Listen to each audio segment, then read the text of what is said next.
আসসালামু আলাইকুম। কেমন আছেন সবাই? আশা করি সবাই অনেক বেশি ভালো আছেন। আমিও আলহামদুলিল্লাহ ভালো আছি। তো আজকে আবারও নতুন আরো একটা ভিডিওতে আপনাদেরকে স্বাগত জানাচ্ছি। চলুন ভিডিওটা শুরু করা যাক। আজকে আমি এখানে গোল বেগুনগুলা ভাজি করবো আরকি। তো তার জন্য আমি আগে থেকে লবণ আর হলুদ মাখিয়ে বেগুনগুলো ভেজে নিচ্ছি আরকি। সাথে আমি রুই মাছও দিব আরকি। তো আমি রুই মাছটাও আগে থেকে ভেজে রাখছি। কারণ হচ্ছে ভিডিওটা অনেক লং হয়ে যাবে, তাই ওগুলা আর দেখালাম না আরকি। তো তারপরে আমি ওই যে বেগুন আর মাছ ভাজছি সেই তেলে আরকি বেশি করে পেঁয়াজ দিয়ে দিচ্ছি, আর সাথে এখানে এই যে বাটা মশলাগুলো দিয়ে দিলাম আরকি। রসুন বাটা আর হচ্ছে একটুখানি জিরা বাটা আর একটুখানি আদা বাটা দিচ্ছি।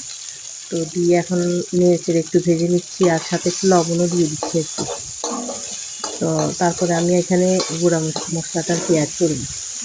এই বেগুন ভাজাটা না এত মজা লাগে আমার কাছে, কি বলবো আর। এভাবে ভাজি করলে সাথে আসলে চিংড়ি মাছ দিয়েও করা যায়, আবার যেকোনো মাছ দিয়ে করলেই হয়। আবার তাজা মানে তাজা তেলাপিয়া মাছ দিয়েও করা যায় এই বেগুন ভাজাটা। এমনিতেও ভাজলে ভাল লাগে, কিন্তু আমি মাছ দিলাম আরকি সাথে। কারণ হচ্ছে আমি আজকে এই তরকারিটাই তো করবো, বাচ্চারা আবার মাছ ছাড়া ভাত খেতে পারে না, এজন্য আরকি। তো আমি এখানে সামান্য একটু পানি দিয়ে দিচ্ছি, কারণ হচ্ছে গুঁড়া মশলাগুলো দিব এইজন্য আরকি। তো এখানে আমি হলুদের গুঁড়া আর মরিচের গুঁড়া আর হচ্ছে একটু ধনিয়ার গুঁড়া দিয়ে আরকি মশলাটাকে একটু ভালোভাবে কষিয়ে নিব তেল উপরে ওঠা পর্যন্ত। এই ভাজিটা আসলে ভাতের সাথে বা পরোটার সাথে, রুটি পরোটার সাথেও অনেক যায়, ভাল লাগে আরকি। আমি আমি তো মানে এই বেগুন ভাজিটা করলে আরকি ২-৩ প্লেট ভাত খেতে পারি মনে হয়, যেমন আমার কাছে এরকম লাগে। মানে আমার অনেক ভাল লাগে খেতে। আবার দেখা যায় যদি আরকি আমি তো বেশি করলে আরকি বেশি করে করি, তারপরে থাকলে আরকি পরের দিন আমি আমি পরোটা বানাই। পরোটা দিয়ে ভাল লাগে আমার খেতে। তো মসলাটা এখানে ভালোভাবে কষানো হয়ে গেছে। এখন আমি এখানে আরকি পানি দিয়ে দিব।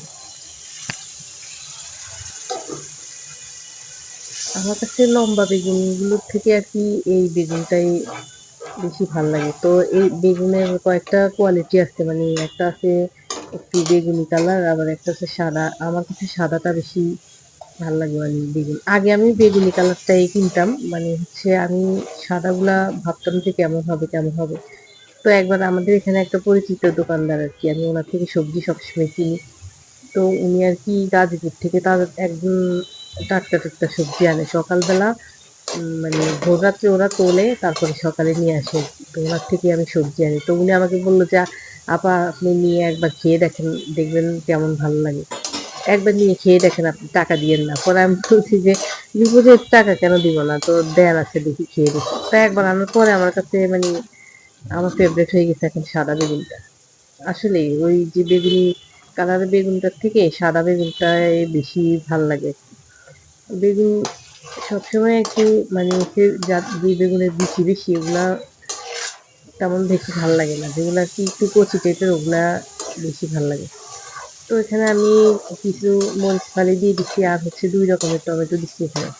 ওই যে টক টমেটো আর হচ্ছে মিষ্টি টমেটো। কারণ হচ্ছে আমার কাছে টক টমেটোটা দিলে একটু টক ভাব আসে আরকি, ভাল লাগে।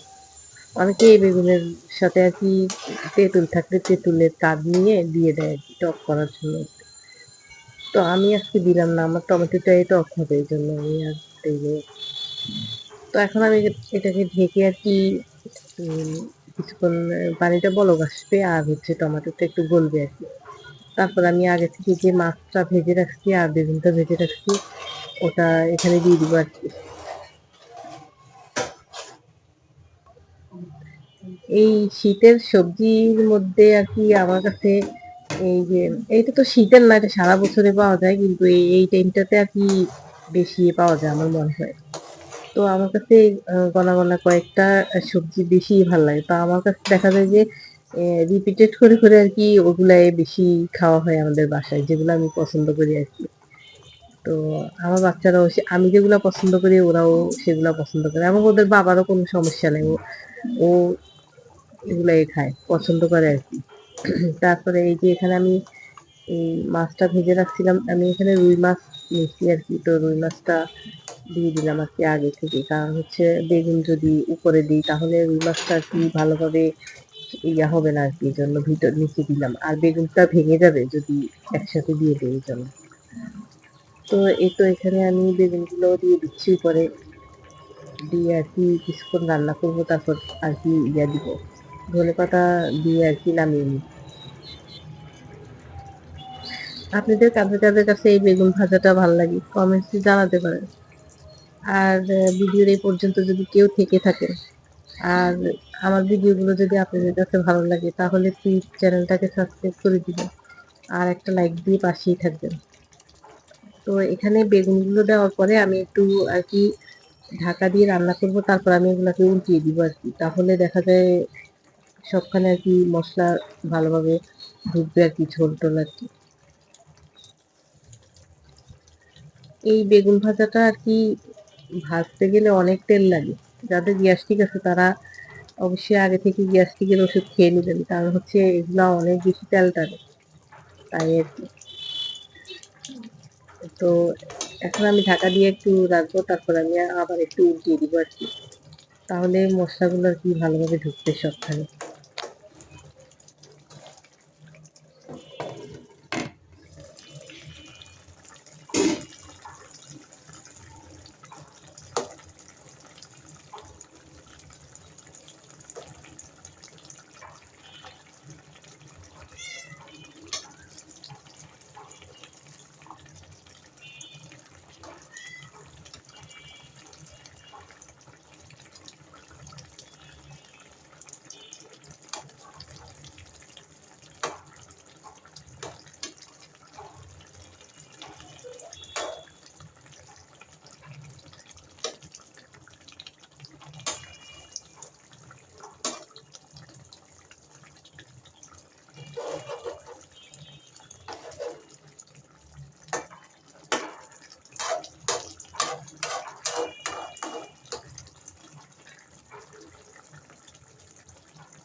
তো আমি এখানে আর কি বেগুনগুলোকে আর উল্টিয়ে দিচ্ছি একবার।